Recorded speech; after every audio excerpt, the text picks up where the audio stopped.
May I go to you, Mr. Sanakoev? How much do you think the Russian economy is now being influenced by the sanctions imposed by the EU and some of the other Western countries? No, we don't feel so. Here in Russia, we don't feel the impact of the sanction.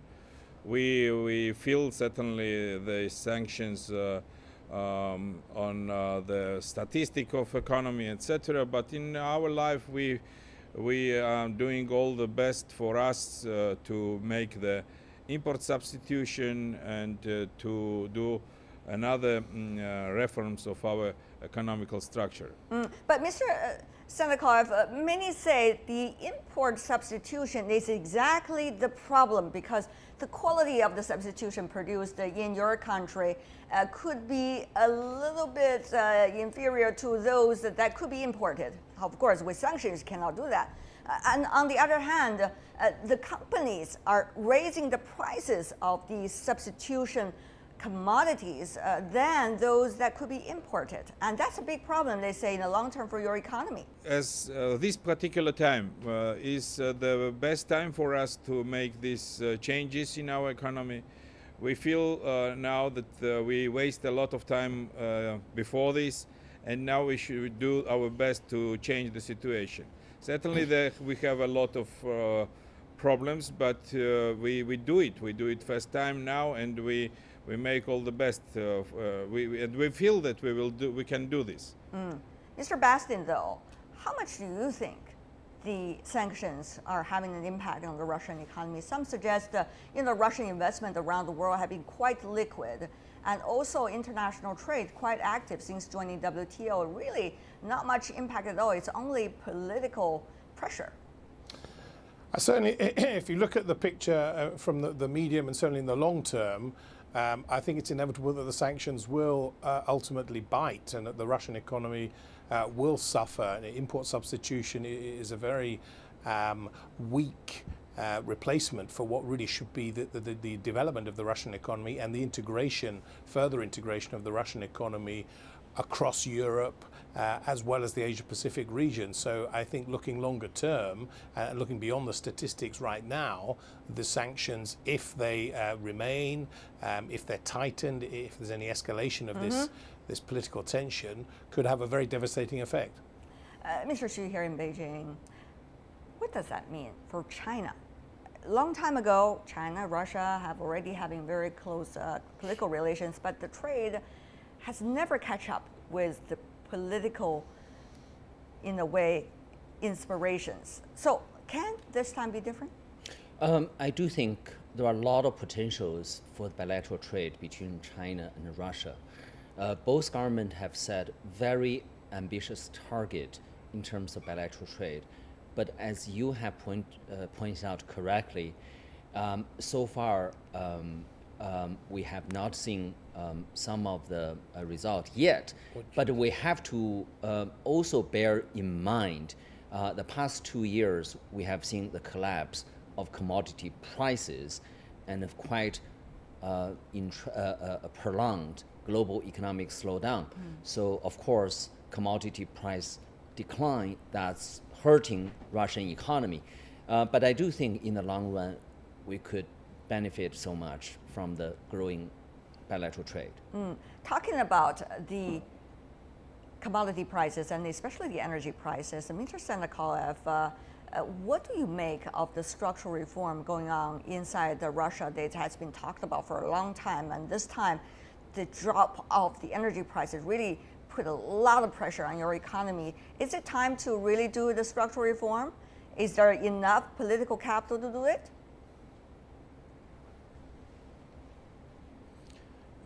Certainly we feel the changes because the price for energy depends on the rate of ruble, and we now feel that we cannot as much import the goods from other countries as we did it before. But anyway, we understand that we should increase our export facilities. We should do our best in our agriculture for exporting the goods and other things. And a very important thing is that in this period, first time when labor costs in Russia now is even cheaper than in China.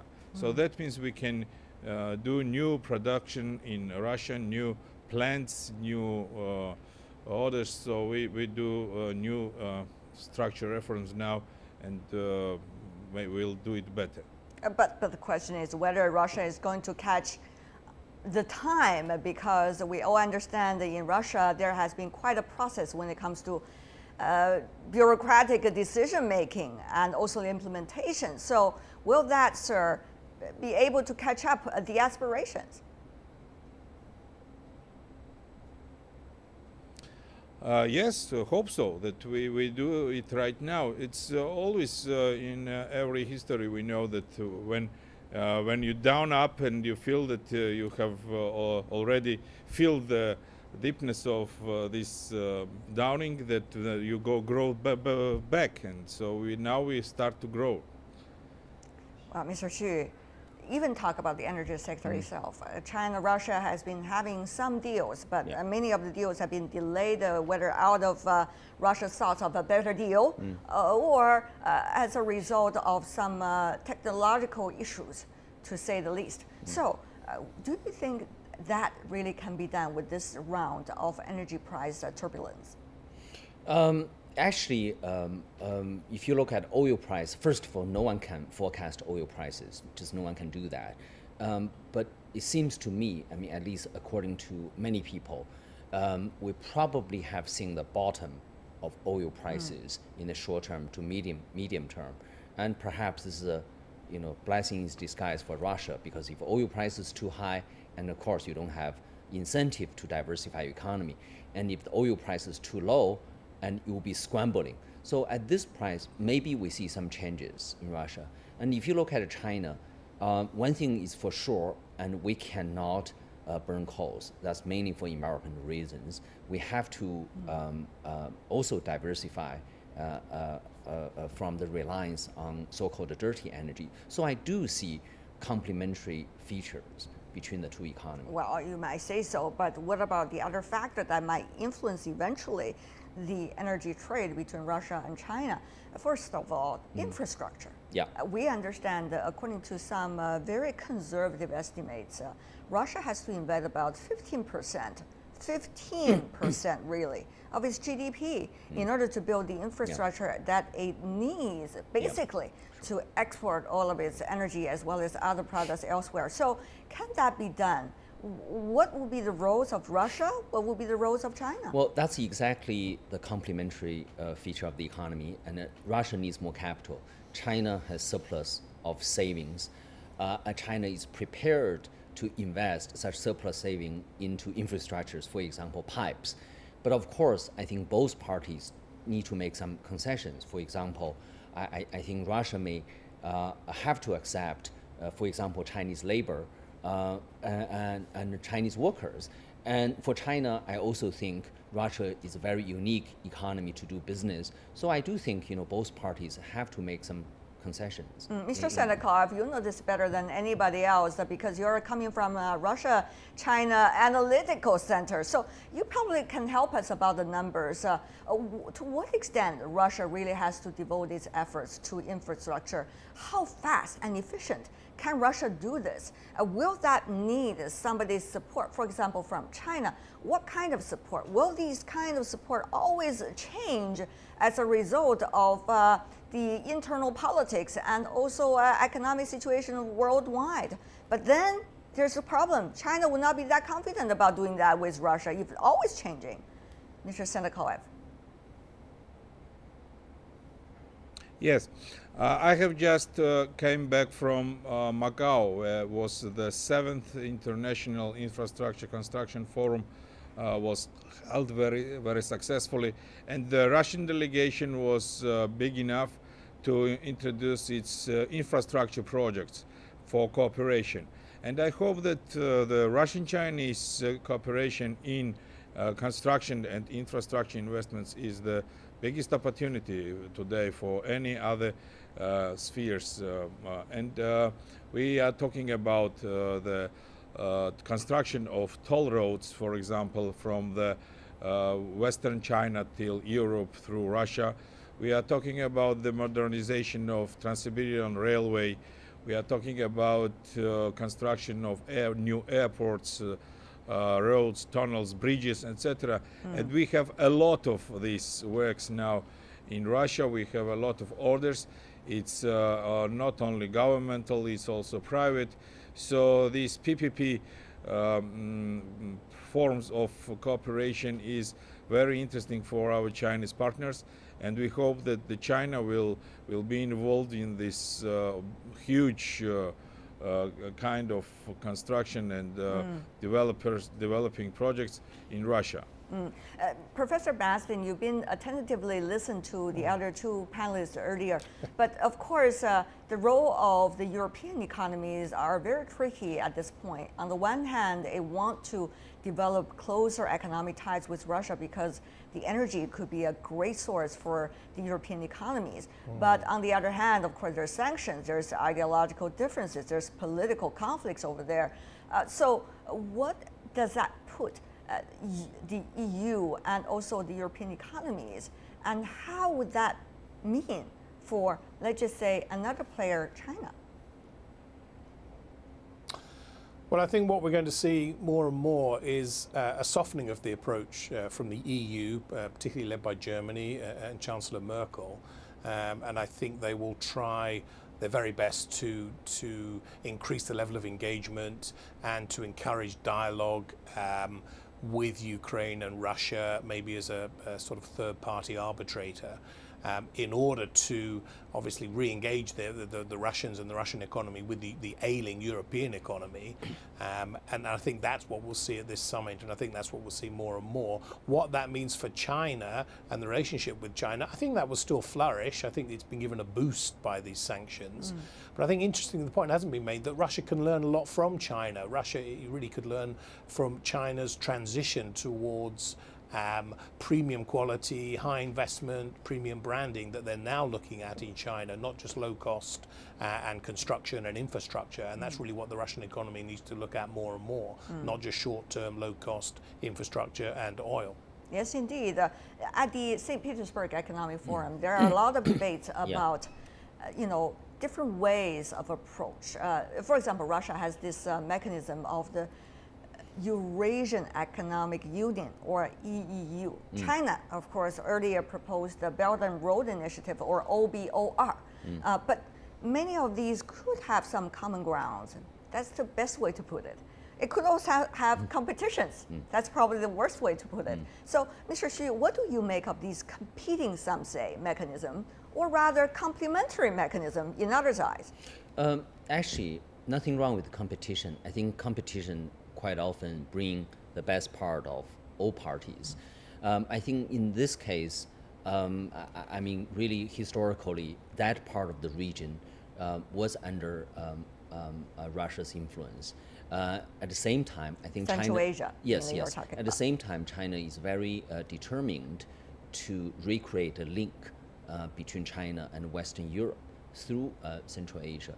So I think you are going to see both competition and collaboration. What do you think, Mr. Sanakoev, about those mechanisms?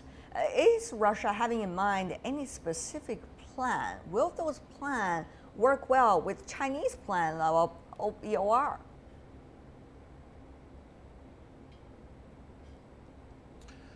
I think that we are now in a very depending world, living in a very depending world. Certainly we do, together with China, we do new integration mechanisms, and we are talking about the conjunction between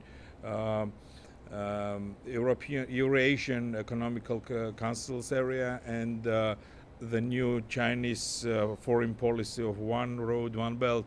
And certainly we do the best to make it effective for both countries.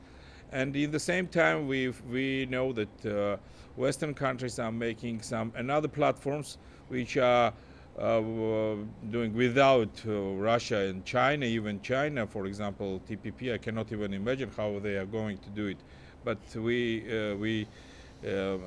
now we see this, that they are doing this. So I think the mechanism of our cooperation between Russia and China now and in other integrations like Shanghai Organization or BRICS countries, it's now becomes more smart and more strong, and it would be more effective for both economies, for Russia and for China also. Well, it's easier said than done, isn't it, Mr. Xu? Yeah. Here, we all know politically there has been a deep understanding about the needs for cooperation. Yep. But when it comes to implementation of economic and trade sides, it's just not that easy. Right. Circumstances change and aspirations change. Yes, Particularly indeed. from the Russian side. So what can China do to cope? Well, I think the Chinese way very often is doing by learning and learning by doing. And for example, some of these entities being cited by our Russian colleague, AIIB, I believe AIIB actually is going to work closely with some existing international organizations such as Asian Development Bank and World Bank. I really don't think the whole world is such a digital divide, either collaboration or competition. Quite often, I think you have so many shades of colors. That's for sure. But before we go, Mr. Sanakoev, I want to have your final comment, because we understand your president, Mr. Putin, is likely to visit China later in June. And also the Chinese president have been visiting some of the Central Asian countries as well. So what would all of these very intense exchanges and visits between the two regions mean exactly for our roads ahead? Will that really help?